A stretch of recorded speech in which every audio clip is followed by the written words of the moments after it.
Hello and welcome to another episode of Drone Film Guide. My name is Stewart Carroll. And my name is Alina Carroll. And today we are talking about ND filters, neutral density filters. There is clearly a lot of confusion as to what these are for and why you would use them. So we're going to try and clear some of that up. Alina's been running up and down the beach for your benefit. Bit out of puff, are we? So, something like that. So let's crack on and talk about ND filters. Back to the studio. I think that's fine. It's okay, isn't it? It's done. Let's do a 10-5.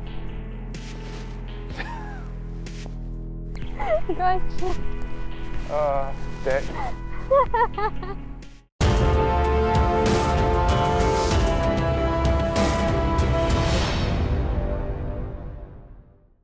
So after that suitably vigorous introduction, let's talk about why and when you would use ND filters.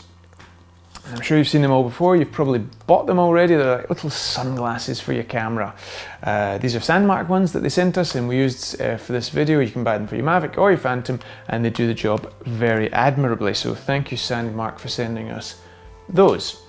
The question is, however, why and when would you use them? Now let's clear one thing up from the start. An ND filter serves one purpose only.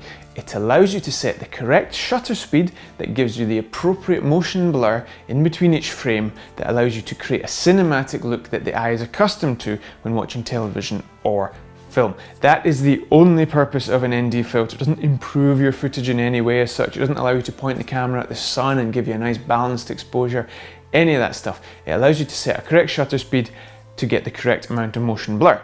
So here we are with a 1/50th of a second shutter at 25 frames per second to give us the right amount of motion blur. But to achieve that we need an ND filter.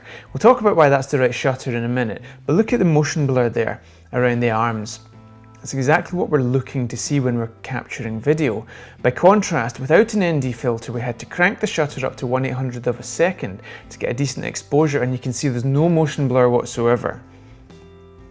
If we look at the two side by side, it just looks a bit wrong without the ND filter. It's jaggy without that 1/50th of a second shutter.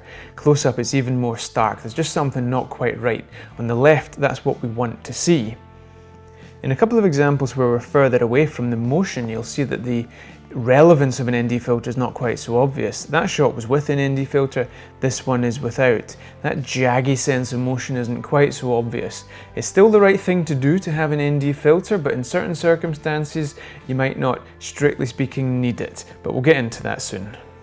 So now that we've got a good grasp of what motion blur is and why we want it and why in all likelihood we need some ND filters to achieve it, let us just take a little step back to try and understand what's going on there.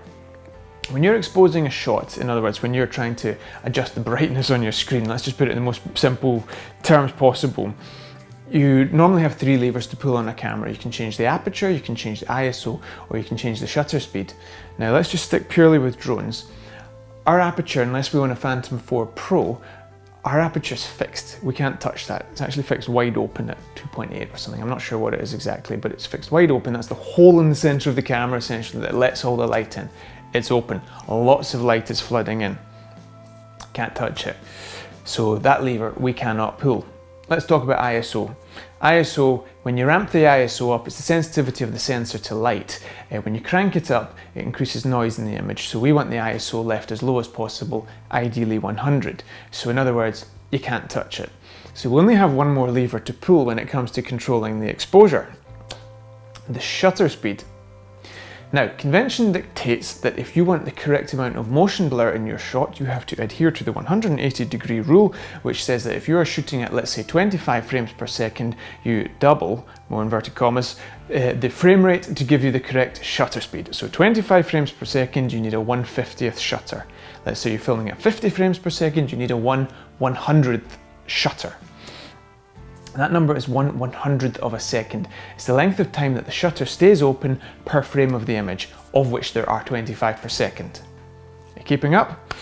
Now, you've probably realized that as soon as you go out on a bright sunny day, there's no chance in hell that you're going to be able to have a 1/50th of a second shutter because there's so much light coming in when you're at 1/50th, and you have to crank that shutter all the way up to 1/1000th or 1/2000th or whatever it is.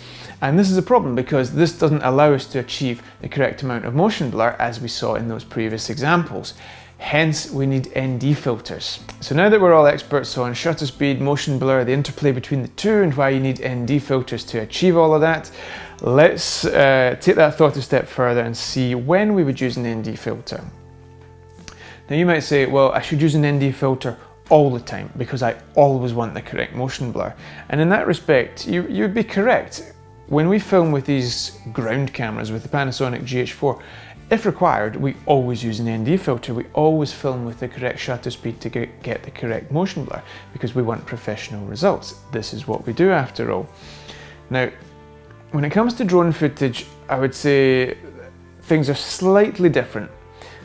The clue's in the title, we're talking about motion blur. When I'm sitting here in front of the camera, there's motion, I'm moving my head, I'm moving my hands. When you're 300 feet in the air taking a shot of a landscape with nothing in the foreground and no movement in the shot, and all you're doing is flying forwards quite slowly, there's no motion in the shot. It doesn't make any difference whether there's blur in between the frames that are being taken. There's no motion. It doesn't make any difference whether your shutter is 1/1000th or 1/50th, it has to be said. In that respect, who cares?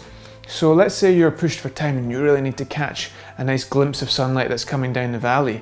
You don't have time to faff around and put an ND filter on. You want to stick the thing in the air and get your shot.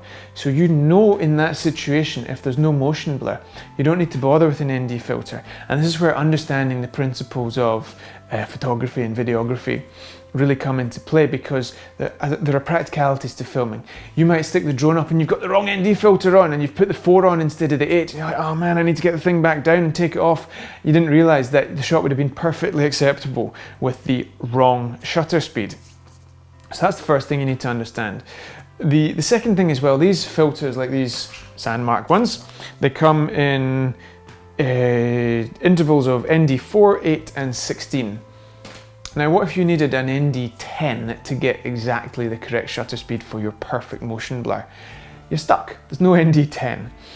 And the thing is, you'll only find that out probably by the time you've got it in the sky, and again that's more wasted time faffing around with ND filters. So our recommendation to you would be use an ND filter when you know there is going to be motion in the shot. You know there's going to be a car screaming past, you know there's going to be a person, you know there's going to be whatever, animals running, there's motion in the shot, or you're going to be flying close to the ground and you're traveling fast and you're seeing the ground rolling underneath the camera. There's motion in the shot, you want the correct shutter speed. Okay, so hopefully some of that made sense. Let's just wrap up. We love ND filters. They give you the correct amount of motion blur, which is essential for having a cinematic look in your shots. And in the past, we might have been stuck a little bit because we didn't have them on, and some of the motion blur might have just looked a little bit off in some of our shots. When you're trying to achieve professional results, that's not acceptable. But hopefully with that information, you can make up your own mind as to when you need to use ND filters. As I said, the clue's in the title, we're talking about motion blur. Assess how much motion is in the shot and then make up your own mind. As always, don't forget to subscribe to Drone Film Guide. We'd love to have you on board. We've got a great channel that's growing and growing, and a great community, loads of comments below and all that kind of stuff. Stay in touch, we've got more videos coming up. You'll hear from us soon here at Drone Film Guide.